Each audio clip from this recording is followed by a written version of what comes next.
નમસ્કાર મિત્રો, આપણે આજે હાઇડ્રોજન વર્ણપટને આધારે પરમાણુ બંધારણમાં કેન્દ્રની આસપાસ ભ્રમણ કરતા ઇલેક્ટ્રોનનું સ્થાન નક્કી કરવાના વિવિધ પ્રયોગો પૈકીનો એક બોહરે પ્રયોગ કર્યો.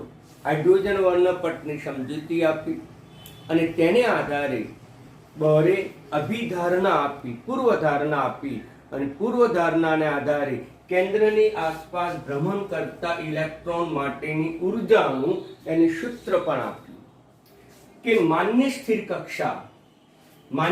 કક્ષામાં જ ઇલેક્ટ્રોન ભ્રમણ કરે છે. જેવી રીતે સૂર્યમંડળની અંદર સૂર્ય કેન્દ્રમાં છે અને તેની આસપાસ વિવિધ કક્ષાઓમાં ગ્રહો પરિભ્રમણ કરે છે. પૃથ્વી એ સૂર્યમંડળની ત્રીજી કક્ષામાં સતત ભ્રમણ કરે છે. આમ પૃથ્વી એ ત્રીજી કક્ષામાં ભ્રમણ કરે છે. તેથી પૃથ્વી માટે માન્ય સ્થિર કક્ષા નંબર 3 કહેવાય. અહીંયા કેન્દ્રની આસપાસ ઘણી બધી માન્ય કક્ષાઓ છે. એ દરેક માન્ય કક્ષામાં ઇલેક્ટ્રોન રહી શકે અને એની ઉર્જાનું સૂત્ર આપ્યું En is equal to RH into 1/n², જ્યાં RH એ રીડબર્ગનો અચળાંક તરીકે ઓળખવામાં આવે છે અને n એટલે આપણે કહીશું કક્ષા, જેને કહીશું શક્તિ સપાટી, જેને આપણે મુખ્ય ક્વોન્ટમ અંક તરીકે પણ ઓળખી શકાય, જેને આપણે કહીશું મુખ્ય ક્વોન્ટમ અંક. આમ હાઇડ્રોજન પરમાણુ માટે માન્ય સ્થિર કક્ષામાં રહેલા ઇલેક્ટ્રોનની શક્તિનું સૂત્ર આપ્યું. આમ ઇલેક્ટ્રોન શક્તિનું સૂત્ર પ્રાપ્ત કર્યું. કોના માટે? ફક્ત હાઇડ્રોજન પરમાણુ માટે. પરંતુ એક ઇલેક્ટ્રોન ધરાવતી પ્રણાલી यानी कि स्पीसीज, એક ઇલેક્ટ્રોન ધરાવતી સ્પીસીઝ માટે પણ સૂત્ર આપ્યું En બરાબર -RH Z²/n². અહીં એક વધારાનું પદ આવ્યું. Z એટલે શું મિત્રો? તમને ખબર છે, Z એટલે પરમાણુ ક્રમાંક. પરંતુ આ સૂત્ર ત્યારે જ લાગુ પડે કે જેમાં એક ઇલેક્ટ્રોન હોય. તો એક ઇલેક્ટ્રોન ધરાવતી પ્રણાલી કઈ કે મિત્રો? તો એક તો હાઇડ્રોજન 1, યાની કે પરમાણુ ક્રમાંક Z=1 અને Z=1 એટલે પ્રોટોનની કિંમત 1 અને તટસ્થ પરમાણુ છે એટલે ઇલેક્ટ્રોનની સંખ્યા પણ 1 થશે. માટે આ સૂત્ર હાઇડ્રોજન પરમાણુ માટે લાગુ પાડી શકાય. મિત્રો, હવે હિલિયમ માટેની ચર્ચા કરીએ. હિલિયમ માટે તો હિલિયમનો પરમાણુ ક્રમાંક 2 છે. કોઈ પણ તત્વની સંજ્ઞામાં નીચે ડાબી બાજુ પાયામાં જે અંક લખવામાં આવે તે તેનો પરમાણુ ક્રમાંક બતાવે છે. આમ Z ની કિંમત 2 છે. તેથી પ્રોટોનની કિંમત પણ મિત્રો 2 થશે. તેથી ઇલેક્ટ્રોન બરાબર પણ 2 થશે. આમ તટસ્થ પરમાણુ માટે પણ 2 ઇલેક્ટ્રોન માટે આ સૂત્ર લાગુ પાડી શકાય નહીં. એક જ ઇલેક્ટ્રોન માટે લાગુ પાડવું છે તો આમાંથી હિલિયમમાંથી એક ઇલેક્ટ્રોન દૂર કરવો પડે અને એક ઇલેક્ટ્રોન દૂર કરો એટલે હિલિયમ +1 બને, પરમાણુ ક્રમાંક 2. આમાં Z બરાબર 2 થશે. પરંતુ ઇલેક્ટ્રોન જે છે, પહેલા કેટલા ઇલેક્ટ્રોન હતા? તટસ્થ પરમાણુમાં 2 ઇલેક્ટ્રોન હતા, પણ +1 બન્યું એટલે એક ઇલેક્ટ્રોન એ ચાલ્યો ગયો, એક ઇલેક્ટ્રોન ઓછો થયો. માટે હવે ઇલેક્ટ્રોન કેટલા થઈ ગયા? 1.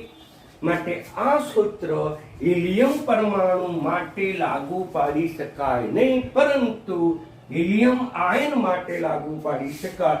એટલે હિલિયમ આયન માટે લાગુ પાડી શકાય. મિત્રો બરાબર ધ્યાન આપો. હવે આવ્યું લિથિયમ. લિથિયમ 3, પરમાણુ ક્રમાંક 3. તો પછી જેટલો પરમાણુ ક્રમાંક હશે એટલા જ પ્રોટોન પણ હશે. આ તટસ્થ પરમાણુ છે અને તટસ્થ પરમાણુમાં પ્રોટોન અને ઇલેક્ટ્રોનની સંખ્યા સમાન હોય એટલે ઇલેક્ટ્રોન બરાબર પણ 3. આ લિથિયમ માટે આ સૂત્ર લાગુ પાડી શકાય નહીં, કારણ કે એમાં ઇલેક્ટ્રોન 3 છે. કેટલા ઇલેક્ટ્રોન માટે આ સૂત્ર લાગુ પાડી શકાય? તો પછી કહી શકાય એક જ ઇલેક્ટ્રોન માટે આ સૂત્ર લાગુ પડે. આમાં એક ઇલેક્ટ્રોન થવા માટે એને ઇલેક્ટ્રોન ગુમાવવા પડે. પહેલા કેટલા ઇલેક્ટ્રોન હતા? 3. પરંતુ પ્લસ A1 બનવા એક ઇલેક્ટ્રોન બનવા માટે એને કેટલા ઇલેક્ટ્રોન ગુમાવવા પડે? 2 ઇલેક્ટ્રોન ગુમાવવા પડે. એટલે લિથિયમમાંથી 2 ઇલેક્ટ્રોન દૂર થાય અને 2 ઇલેક્ટ્રોન દૂર થાય તો લિથિયમ ઉપર +2 વીજભાર આવે.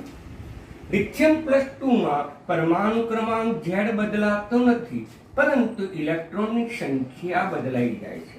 પહેલા ઇલેક્ટ્રોન કેટલા હતા? 3 હતા. પણ અહીંયા +2 કેમ આવ્યો? કે એને તટસ્થ પરમાણુમાંથી 2 ઇલેક્ટ્રોન ગુમાવી દીધા છે એટલે +2 આવશે. તેથી ઇલેક્ટ્રોનની સંખ્યા 1 થશે. માટે આ જે સૂત્ર છે એ લિથિયમ પરમાણુ માટે લાગુ પડતો નથી મિત્રો, પરંતુ લિથિયમમાંથી બનતા ધન આયન, લિથિયમમાંથી બનતા +2 આયન માટે લાગુ પડે છે. એટલે કહી શકાય કે લિથિયમ +2. હવે આપણે બેરિલિયમની ચર્ચા કરીએ. Be. બેરિલિયમનો પરમાણુ ક્રમાંક 4 છે મિત્રો. તેથી Z બરાબર 4. તેથી પ્રોટોનની સંખ્યા પણ 4. તટસ્થ પરમાણુ છે, આની પર કોઈ વીજભાર નથી. તટસ્થ પરમાણુ કહેવાય. જેટલા પ્રોટોન હશે એટલા જ ઇલેક્ટ્રોન હશે. તેથી ઇલેક્ટ્રોનની સંખ્યા પણ 4. બેરિલિયમ માટે આ સૂત્ર લાગુ પાડી શકાય નહીં. જેવી રીતે લિથિયમ તટસ્થ પરમાણુ માટે લાગુ ના પડાય, કારણ કે લિથિયમમાં 3 ઇલેક્ટ્રોન છે. એ જ રીતે બેરિલિયમ પરમાણુમાં કેટલા ઇલેક્ટ્રોન છે? તો કે 4 ઇલેક્ટ્રોન છે. માટે બેરિલિયમ પરમાણુ માટે આ સૂત્ર લાગુ ન પડાય. પરંતુ જો એને લાગુ પાડવું હોય તો બેરિલિયમમાં કેટલા ઇલેક્ટ્રોન થવા જોઈએ? 1 ઇલેક્ટ્રોન હોવો જોઈએ. છે કેટલા? 4. અને 1 થવા માટે એ બેરિલિયમ છે, એ બેરિલિયમ 4 ઇલેક્ટ્રોન ગુમાવે. સોરી, મારી ભૂલથી 3 ઇલેક્ટ્રોન ગુમાવે. બેરિલિયમ 3 ઇલેક્ટ્રોન ગુમાવે તો બેરિલિયમ ઉપર +3 વીજભાર આવે મિત્રો. +3 વીજભાર આવે એટલે Z તો બદલાય જ નહીં. જ્યારે પણ આયન બને ત્યારે ઇલેક્ટ્રોનની સંખ્યામાં જ ફેરફાર થાય.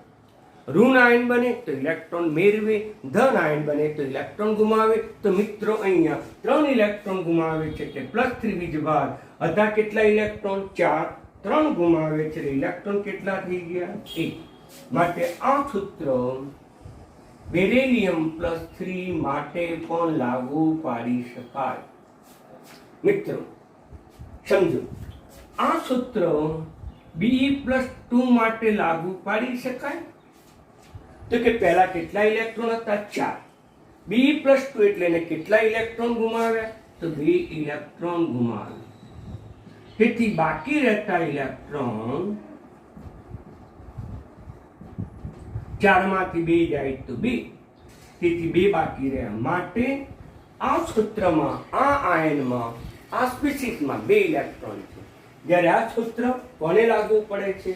1 ઇલેક્ટ્રોન ધરાવતી સ્પીસીસ માટે લાગુ પડે છે. એટલે Be+2 માટે પણ લાગુ પડે નહીં, Be માટે પણ લાગુ પડે નહીં. ઓકે. બીજો પ્રશ્ન કે લિથિયમ +1 માટે લાગુ પડે?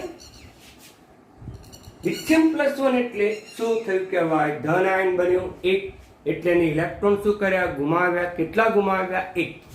લિથિયમમાં પહેલા કેટલા ઇલેક્ટ્રોન હતા? 3. જો 1 ગુમાવે તો એની અંદર કેટલા ઇલેક્ટ્રોન થઈ ગયા? 2. અને 2 ઇલેક્ટ્રોન થયા. આ સૂત્ર કેટલા ઇલેક્ટ્રોન માટે લાગુ પડે? 1 જ ઇલેક્ટ્રોન માટે લાગુ પડે. 2 ઇલેક્ટ્રોન માટે લાગુ પડે નહીં. એટલે લિથિયમ +1 માટે પણ લાગુ પડતું નથી. માટે મિત્રો આ NEET G માટે બહુ જ અગત્યનો પ્રશ્ન છે કે આ સૂત્ર કોને લાગુ પડે? તો કે એક ઇલેક્ટ્રોન ધરાવતી પ્રણાલી સ્પીસીસ આયન પરમાણુને લાગુ પડે. જેમ કે હાઇડ્રોજન તટસ્થ પરમાણુમાં એક જ ઇલેક્ટ્રોન છે. લિથિયમ પ્લસ હિલિયમ પ્લસ 1 માં પણ એક જ ઇલેક્ટ્રોન છે. લિથિયમ પ્લસ 2 અને Be પ્લસ 3 માં પણ એક જ ઇલેક્ટ્રોન છે. માટે મિત્રો આના માટે જ લાગુ પડે, બીજા કોઈ માટે લાગુ પડી શકે નહીં. એટલે મેં જીનીટને આધારે આ પ્રશ્ન અગત્યના છે, બરાબર તૈયાર કર્યું. હવે આપણે ચર્ચા કરીએ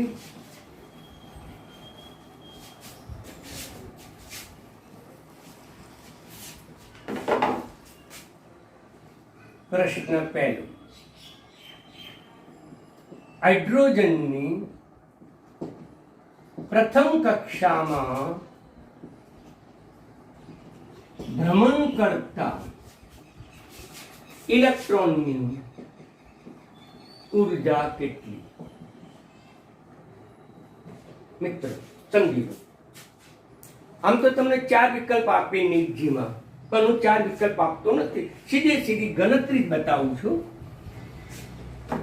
તો હાઇડ્રોજન પરમાણુની પ્રથમ કક્ષામાં ભ્રમણ કરતા ઇલેક્ટ્રોનની ઉર્જા કેટલી? પ્રથમ કક્ષા શબ્દ ન વાપરવો હોય તો બોહર કક્ષા શબ્દ પણ વાપરી શકાય. બંનેનો અર્થ એક જ થાય છે. બોહર કક્ષા, કારણ કે બોહરે કક્ષાની વ્યાખ્યા આપી કે કેન્દ્રની આસપાસ ભ્રમણ કરતા ઇલેક્ટ્રોનના માર્ગને કક્ષા કહેવાય. આ જે છે ભ્રમણ માર્ગ છે, ઇલેક્ટ્રોનનો ભ્રમણ માર્ગ. આ પણ જે છે એ ઇલેક્ટ્રોનનો ભ્રમણ માર્ગ છે, જેને આપણે કક્ષા તરીકે ઓળખીએ છીએ. એને આપણે કક્ષા કહીએ છીએ. આ પહેલી કક્ષા છે, આ બીજી કક્ષા છે. હવે કયા સૂત્રનો ઉપયોગ કરીશું? તો આપણે એક ઇલેક્ટ્રોન ધરાવતી પ્રણાલી માટે આ સૂત્રનો ઉપયોગ કરી શકાય. En બરાબર માઇનસ 2. RH ની કિંમત આપણે મૂકી દઈએ. કેટલી છે? 2.18 × 10⁻⁻18. એટલે અને જો વ્યાપક સ્વરૂપમાં લખવું હોય તો પછી En બરાબર રીડબર્ગ અચળાંકનું મૂલ્ય આપણે મૂકી શકાય. 2.18 ગુણાકારમાં 10⁻18 Z²/n². મિત્રો જૂલમાં આવે છે, એટલે જૂલ. SI એકમ જૂલ છે, જે તમે ફિઝિક્સમાં શીખી ગયા છો. SI એકમ ઉર્જાનું. તો પછી 2.18 ગુણાકારમાં 10⁻18 Z²/n². તો મિત્રો અહીંયા Z બરાબર કેટલા મૂકીશું? હાઇડ્રોજન પરમાણુ છે અને હાઇડ્રોજન પરમાણુ માટે Z બરાબર 1 મૂકીશું. N બરાબર કેટલા મૂકીશું? તો ઇલેક્ટ્રોન જે છે એ ઇલેક્ટ્રોન એક જ છે. કેન્દ્ર અને ઇલેક્ટ્રોન વચ્ચે પ્રબળ આકર્ષણ હોય, તેથી ઇલેક્ટ્રોન હંમેશા કેન્દ્રની નજીક જ હોય. યાની કે ઇલેક્ટ્રોન કેન્દ્રની નજીકની કક્ષામાં છે. તો સૌથી નજીકની કક્ષા કઈ? તો કહી શકાય કે પહેલી આ છે કેન્દ્ર છે. કેન્દ્રથી સૌથી નજીકની કક્ષામાં ઇલેક્ટ્રોન હોય અને સૌથી નજીકની કક્ષાના ને આપણે 1 કહીએ છીએ. એટલે n બરાબર કક્ષા બરાબર 1. કિંમત મૂકી દઉં. -18 10⁻18 Z બરાબર 1/2, n બરાબર પણ 1/2, એટલે -2.18 ગુણાકારમાં 10⁻18 જૂલ. કેટલીક વખત જીનીટમાં આંકડો પણ આપતા નથી અને એની જગ્યાએ તમને RH મૂલ્ય આપી દે. RH મૂલ્ય એટલે શું? કહી શકાય કે રીડબર્ગ અચળાંક. તો આમ આપણને રીડબર્ગ અચળાંક જેટલું જ મૂલ્ય મળે છે. આમ માન્ય સ્થિર કક્ષા પહેલામાં ઇલેક્ટ્રોન ભ્રમણ કરે છે ત્યારે તેની ઉર્જા આટલી છે અથવા તો RH જેટલી છે. મિત્રો અહીંયા ઉર્જાનું મૂલ્ય ઋણ છે. અન્ય તમે ઉર્જાના સૂત્રો હંમેશા ધન જોવા મળે, પરંતુ અહીંયા ઉર્જાનું મૂલ્ય ઋણ છે. કેમ ઋણ છે? તો કહી શકાય કેન્દ્ર અને ઇલેક્ટ્રોન વચ્ચે આકર્ષણ છે અને આકર્ષણથી ઉર્જા ઘટે, અને ઉર્જા ઘટે એટલે ઋણ ચિહ્ન દર્શાવવાની પ્રથા છે. એટલે હાઇડ્રોજન વર્ણપટ અથવા તો એક ઇલેક્ટ્રોન સાથે સંકળાયેલી જે તરંગ લંબાઈ છે, જે ઉર્જા છે, જે આવૃત્તિ છે, એના મૂલ્યો ક્યારેક ઋણ આવશે. તો ઋણ કેમ આવે? તો બીજો અર્થઘટન સમજાવું. એક અર્થઘટન પહેલું, કેન્દ્ર અને ઇલેક્ટ્રોન વચ્ચે આકર્ષણ છે અને આકર્ષણથી ઉર્જા ઘટે અને ઉર્જાનો ઘટાડો સૂચવવા માટે માઇનસ ચિહ્ન દર્શાવવાની પ્રથા છે. બીજું કે કોઈ પણ પ્રણાલી હોય એની સ્થિરતા મહત્તમ હોય એટલે ન્યૂનતમ ઉર્જા પ્રાપ્ત કરે. ન્યૂનતમ ઉર્જા, ન્યૂનતમ મૂલ્ય એટલે કે ઓછામાં ઓછું મૂલ્ય, અને એ સૂચવવા માટે ઋણ સંજ્ઞા પણ દર્શાવવામાં આવે.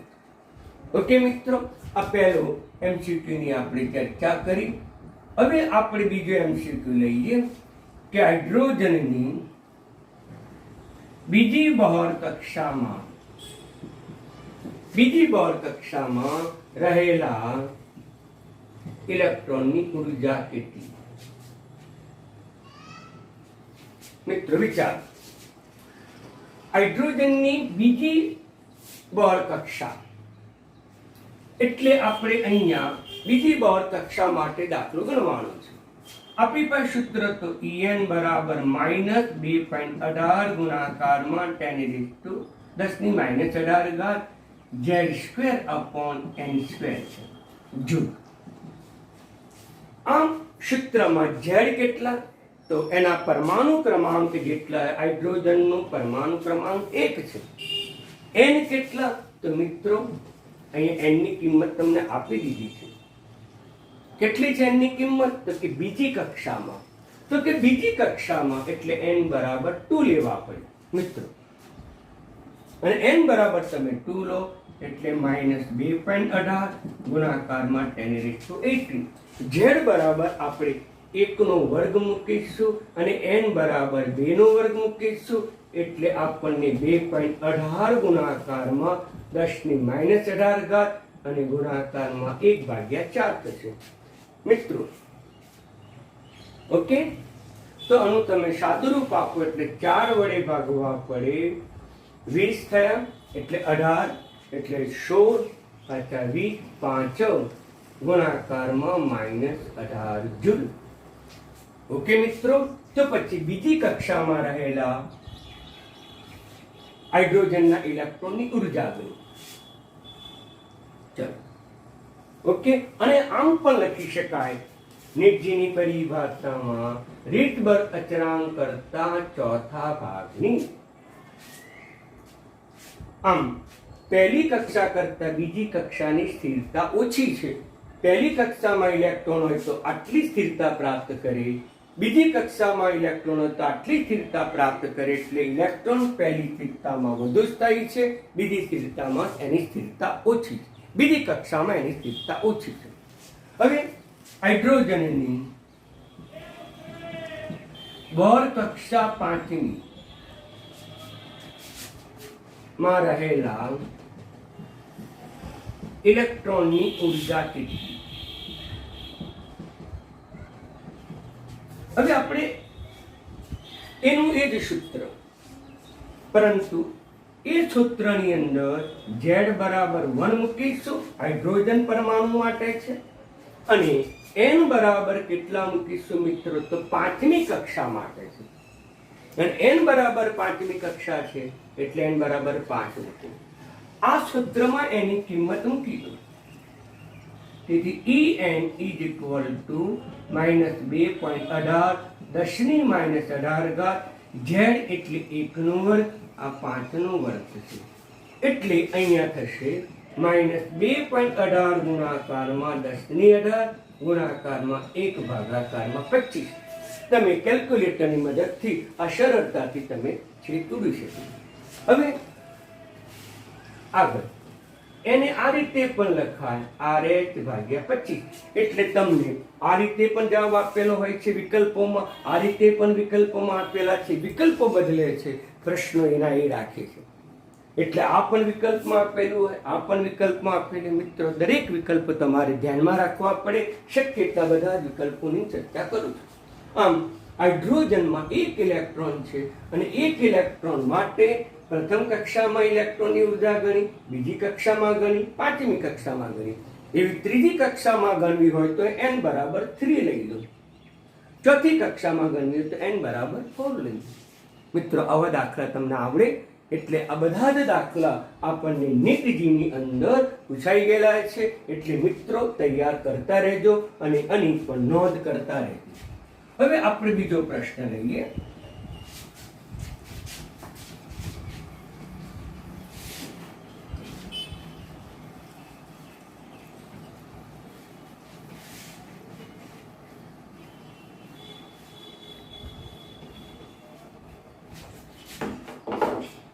હવે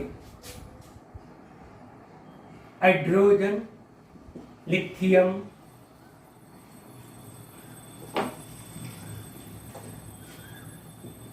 હિલિયમ, લિથિયમ અને બેરિલિયમ આ ક્યારે લાગુ પડે કે એની ઉપર +1 વીજભાર હોય ત્યારે, આ ક્યારે લાગુ પડે કે એની ઉપર +2 વીજભાર હોય ત્યારે, અગાઉ સમજાયા મુજબ આ ક્યારે લાગુ પડે કે +3 વીજભાર હોય ત્યારે.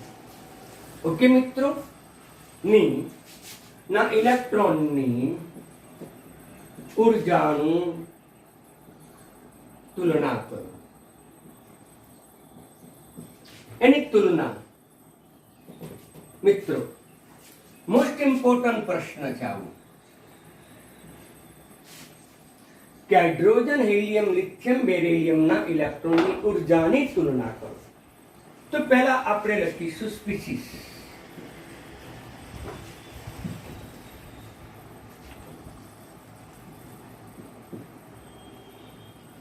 આપણે ચર્ચા કરીશું સ્પીસીસ અને એ સ્પીસીસનો પરમાણુ ક્રમાંક કેટલો, એ સ્પીસીસમાં કક્ષા કેટલી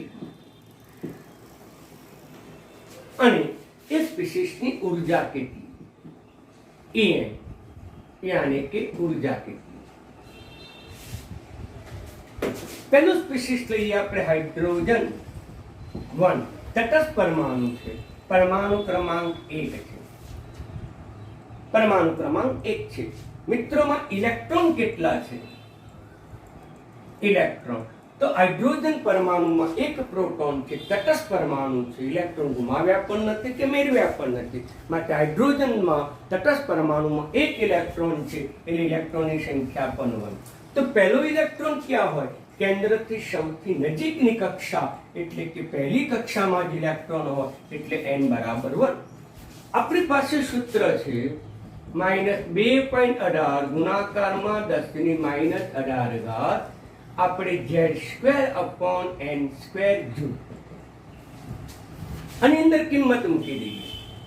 Z ની કિંમત કેટલી મૂકીશું? 1 મૂકીશું. n ની કિંમત પણ આપણે 1 મૂકીશું. એટલે મિત્રો આપણું સૂત્ર આવશે 2.18 10⁻18 ઘાત. Z ની કિંમત 1 છે, n ની કિંમત પણ 1 છે, વર્ગ છે એટલે -2.18 ગુણાકારમાં 10⁻80 ઇઝ ઇક્વલ ટુ રીટબર્ગનો અચળાંક, જે આપણે હમણાં સાબિત કરી ચૂક્યા. હવે ચર્ચા કરીશું આપણે હિલિયમ 2. પણ હિલિયમ 2 માટે લાગુ ના પાડી શકાય, કારણ કે હિલિયમ 2 માં 2 ઇલેક્ટ્રોન છે, એક જ ઇલેક્ટ્રોન પ્રણાલી માટે. એટલે હિલિયમે એક ઇલેક્ટ્રોન ગુમાવ્યો એટલે +1 વીજભારિત બનશે અને +1 વીજભારિત બનશે. ઇલેક્ટ્રોનની સંખ્યા 1, Z1 અને એક જ ઇલેક્ટ્રોન છે, કેન્દ્રથી સૌથી નજીકની કક્ષા પહેલી એટલે પહેલી કક્ષામાં એ હશે. માટે અણુ ઉર્જાનું મૂલ્ય કેટલું થાય? 10⁻18. Z બરાબર કેટલા મૂકીશું? અરે મિત્રો, Z બરાબર કેટલા મૂકીશું? તો કે 2, 2 નો વર્ગ. n બરાબર કેટલા મૂકીશું? પહેલી કક્ષામાં છે 1 નો વર્ગ ઇઝ ઇક્વલ ટુ -2.18 ગુણાકારમાં 10⁻80 અને 2 નો વર્ગ કેટલો થશે? 4 ઇઝ ઇક્વલ ટુ RH ગુણાકારમાં 4. એટલે એક સરળતાથી પ્રશ્ન પૂછેલો છે કે હાઇડ્રોજન કરતા હિલિયમ +1 ના ઇલેક્ટ્રોનની ઉર્જા કેટલા ગણી? તો હાઇડ્રોજન કરતા હિલિયમ +1 ના ઇલેક્ટ્રોનની ઉર્જા કેટલા ગણી થઈ ગઈ? તો કે 4 ગણી. ઓકે, તો આવો પ્રશ્ન પણ પૂછી શકે, એટલે આપણે સાદુરૂપ આપતા નથી. ચાલો હવે આવશે લિથિયમ 3. મિત્રો લિથિયમ માટે લાગુ ન પાડી શકીએ. કેમ લાગુ ન પાડી શકીએ? કારણ કે એમાં તો 3 ઇલેક્ટ્રોન છે. 2 ઇલેક્ટ્રોન લાગુ, 1 ઇલેક્ટ્રોન માટે લાગુ પાડવું હોય તો એને 2 ઇલેક્ટ્રોન ગુમાવ્યા છે. મિત્રો તો લિથિયમ +2 માટે લાગુ પડે. લિથિયમ તટસ્થ હોય ત્યારે 3 ઇલેક્ટ્રોન છે, +2 હોય 2 ઇલેક્ટ્રોન ગુમાવ્યા છે એટલે 1 ઇલેક્ટ્રોન બનશે. આનો પરમાણુ ક્રમાંક જે છે કેટલો બનશે? પાયામાં 3 અને 1 ઇલેક્ટ્રોન છે એટલે હંમેશા પ્રથમ કક્ષામાં રહેશે. મહિને 2.18 ગુણાકારમાં 10⁸. મિત્રો આ જ સૂત્ર છે. z બરાબર કેટલા મૂકીશું તો કે 3, તો 3 નો વર્ગ મૂકી શકાય. ભાગાકારમાં 1 નો વર્ગ એટલે -2.18 ગુણાકાર 10⁸ ગુણાકારમાં 9 ઇઝ ઇક્વલ ટુ RH ગુણાકારમાં 9. તો પછી આ બેની તુલના કરો તો હાઇડ્રોજન અને લિથિયમ +2 માં એક જ ઇલેક્ટ્રોન છે. તો હાઇડ્રોજન કરતા લિથિયમ +2 ની ઉર્જા કેટલા ગણી? તો સરળતાથી કહી શકાય તો કે કેટલા ગણી છે? તો કે 9 ગણી છે. આવું પણ પ્રશ્ન પૂછે અથવા આની ઉર્જા કેટલી? તો આ પણ લખી શકાય, આ પણ લખી શકાય. આ બેનો ગુણાકાર કરો એ પણ તમને વિકલ્પમાં આપી શકે. હવે ચર્ચા કરીએ આપણે આગળ.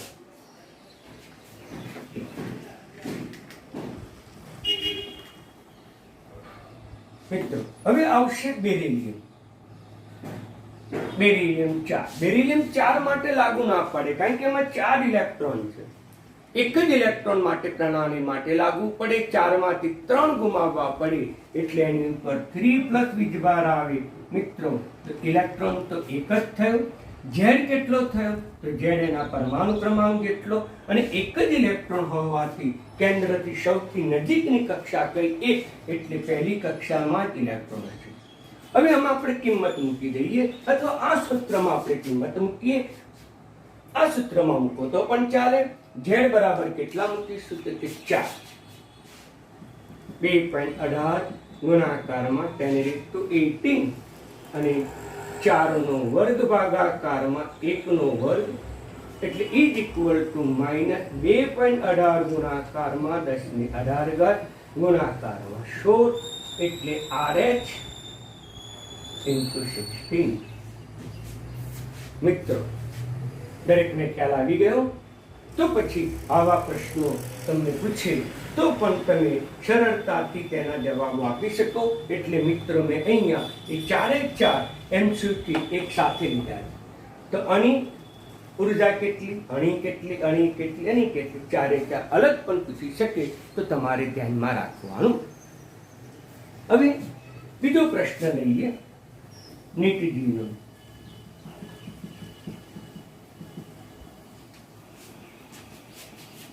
હાઇડ્રોજન, લિથિયમ, હિલિયમ લઈએ. હિલિયમ +1 અને લિથિયમ +2 ના ઇલેક્ટ્રોન ઉર્જાનો ગુણોત્તર શોધો.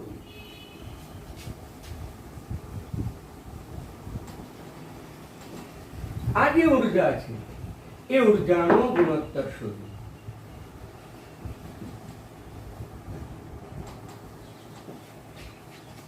મિત્ર આ ઉર્જાનો ગુણોત્તર શોધવાનો. એ પહેલા તો આપણે હાઇડ્રોજનની લખીશું ઉર્જા, પછી હિલિયમ +1 ની લખીશું, પછી લિથિયમ +2 ની લખીશું. આની ઉર્જા કેટલી એ આપણે ગણેલી છે. સીધે સીધે લખીએ. RH જ લખીએ આપણે સરળતા ખાતર.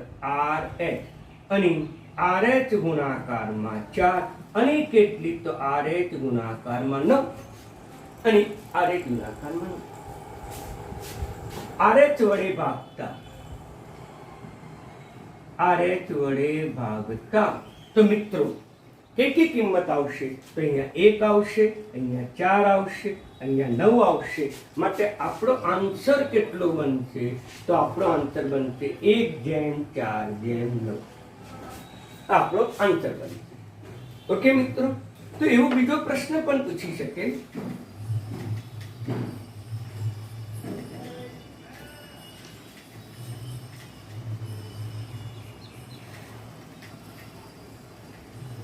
બીજો પ્રશ્ન, આ પહેલો પ્રશ્ન. હવે આ બીજો પ્રશ્ન કે હિલિયમ +1 2 અને બેરિલિયમ +3 4 ના ઇલેક્ટ્રોન ઉર્જાનો ગુણોત્તર શોધો. હવે આ બેના ઇલેક્ટ્રોન ઉર્જાનો ગુણોત્તર પૂછીએ તો આપણે હિલિયમ +1 માટે લખીશું, બેરિલિયમ +3 માટે લખીશું. મિત્રો હિલિયમ +2 છે, હિલિયમ +2 માટે આપણને મૂલ્ય આપી દીધું છે, શોધેલું છે RH ગુણાકારમાં આપો. આનું મૂલ્ય પણ શોધ્યું છે RH ગુણાકારમાં 100. એટલે અને 4 ગુણાકારમાં RH વડે ભાગતા આ મૂલ્યને આના વડે ભાગીએ તો 1 થશે, આના વડે ભાગીએ તો 4 થશે. માટે જવાબ કેટલો થશે? 1/4. માટે એનો જવાબ થશે 1/4. તો મિત્રો હવે તમને જી નીટમાં આ સૂત્રને આધારે ઘણા બધા પ્રશ્નો પૂછે, એટલે મિત્રો આ સૂત્ર તમારે નોંધ કરવાની. એને આધારે મેં અગાઉ 3 દાખલા ગણાયા, તેની પણ નોંધ કરો. અને આની નોંધ કર્યા પછી આ બે જે એમસીક્યુ અગત્યના છે એ અગત્યના એમસીક્યુની પણ તમે નોંધ કરજો. એટલે મિત્રો તમને એક સૂત્રને આધારે રોજ એક સૂત્રને આધારે શક્ય તેટલા જી નીટના પ્રશ્નોનો ઉકેલ મેળવીશું. એટલે આપણે આવતીકાલે ઉત્સર્જિત ઉર્જાનું મૂલ્ય કેટલું આના આધારે અથવા આ સૂત્રને આધારે આપણે એક્ઝામ્પલ ગણીશું. એની એક્ઝામ્પલ આટલા જ સરળ છે, પરંતુ કોન્સેપ્ટ ક્લિયર હોવો જરૂરી છે.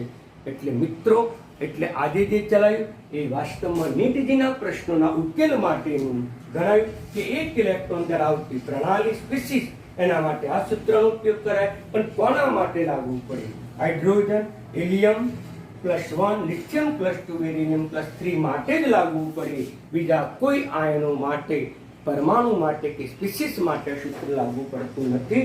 એટલે તમને 4 સ્પીસીસ માટે મેં એની ઉર્જા ગણાવી અને ઉર્જાની તુલના કરી અને એના આધારે તમને આવા પ્રશ્નો પણ પૂછી શકે. એટલે તમે બરાબર ધ્યાનમાં રાખો. હાઇડ્રોજન કરતાં આની ઉર્જા 4 ગણી વધુ, આના કરતાં આની 9 ગણી વધુ, આના કરતાં આની 16 ગણી વધુ. આવા પણ વિવિધ પ્રકારના એમસીક્યુ પૂછી શકે. કોન્સેપ્ટ ક્લિયર રાખજો. નીટજીમાં કોઈ તકલીફ નહીં પડે, જાહેર પરીક્ષામાં કોઈ મુશ્કેલી પડશે નહીં. ઓકે, ધન્યવાદ.